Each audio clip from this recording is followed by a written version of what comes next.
Okay, so we're still working on carrier model number 58STA070-14112.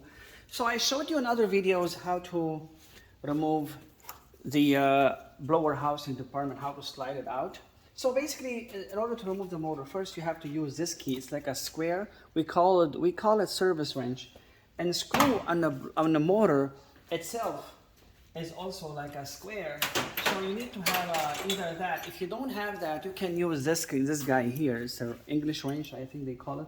So first we have to make sure this is loose. Okay, this is the biggest problem everybody face with the blower motor. So I can use this, but I usually use this, which is easier. So basically you have to go, of course, counterclockwise to undo it, right? So sometimes you have to have it be strong. Sometimes it moves easy, sometimes it doesn't. So don't start using hammer like other guys. They just go dum dum dum on it and they mess it up.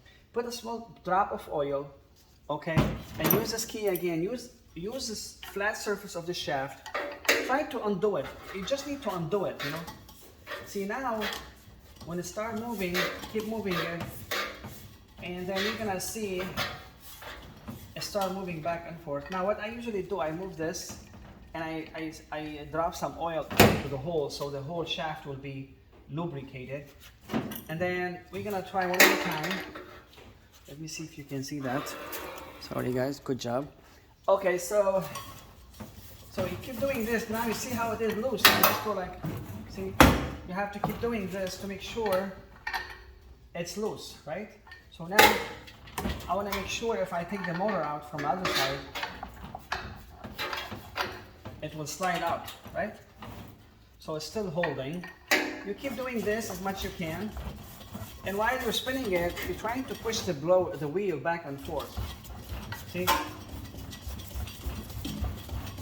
Until it becomes very. See, now it's gonna slide nice. Okay? Never you need hammer. I used hammer first. Before even I went to school, I was helping my friend, and it's crazy. Some of them, they have a really expensive, they call pulley prior or pulley puller. They have like teeth. But honestly, I never used it. I never needed it.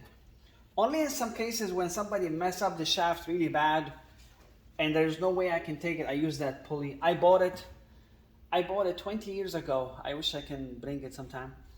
I use it only a few times. As long as you know how to, do this. So now the motor is ready to get out of here. And what you need to do is basically, you're gonna have to remove all these screws. Remember, there's one wire for the green. It's a pain when you forget it, because when I tell you that heavy thing and then you forget this, it's gonna hang. So always remember you move it. So everything is ready here. Now we just have to go ahead and get the motor. So usually 3/8. You do it like that.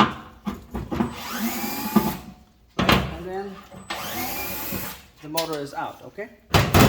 Now you see how it's gonna slide nice? Then let's say you got a new motor, you put it back. Always make sure the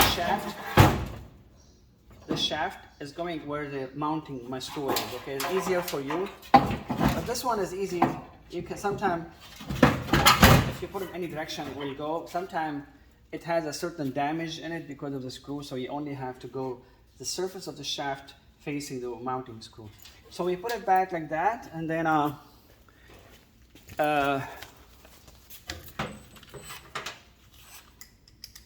when you're putting this, be careful. Go slowly.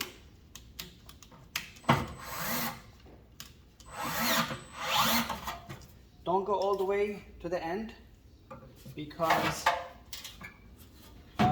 if you go all the way to the end,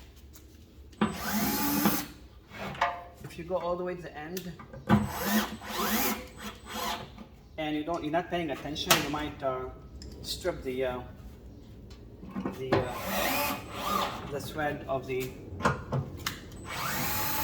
I use a different hole, so okay.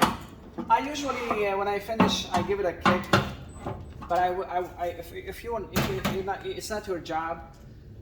I would prefer you get to the end softly and stop, and then use that hand tight, because if you go crazy on it, the screw is gonna strip, and you're gonna have a huge problem. You're gonna have a new. You have to get a new housing, or sometimes you have to put another screw with a nut.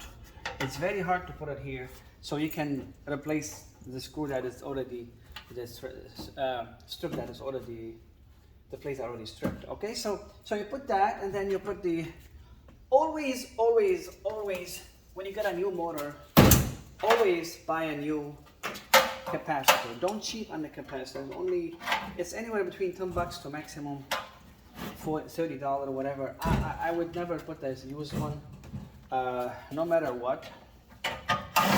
I mean, if you buy a used motor that's in good shape and it comes with it used, is okay. But if you're buying a new motor, for technicians, I tell you, don't try to save money, because it's not worth it. You're gonna have a headache next year or two, and maybe the capacitor was maybe one of the reasons why the motor was bad. Okay, and then the wires. So now here's the thing that's very important. When you put this back, you have to make sure you balance it, because if you don't, the wheel will touch the housing, you're gonna have a problem. So what we're gonna do, what you need to do is you need to make sure that the wheel is perfectly balanced, you know. Like for example, if you're looking here, I think you can see it. See, if you look at this thing moves, right? So you're gonna try your best to be in the middle. Like if you look, make sure that this is the space between here and there is perfect. And then you just tighten it, right? And you can go crazy on this. I don't care. You can tighten as strong as you want.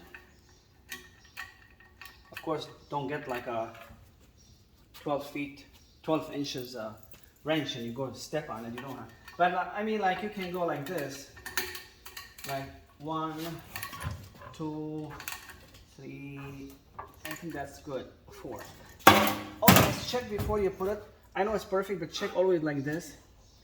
Make sure it's you know, it's not touching anything. And then I will show you exactly how it goes into the furnace. There are here these like rails, and then make sure the both lips other side slide in it. Okay, I'm gonna slide it quickly for you so you can see what I'm talking about. Okay. Sorry guys, I know you're busy. Trying to make it as quick as possible. And then this goes like this. So I have to match. At the beginning is the hardest part. You have to match both of them, and then it slides in.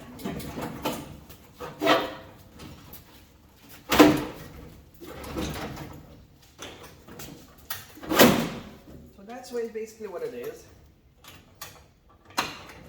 That's how it is. Okay, and then you put the screws back. The one I showed you. I think that's it for the motor. And you know, these screws, they go here. They go here. So there are 2 of them.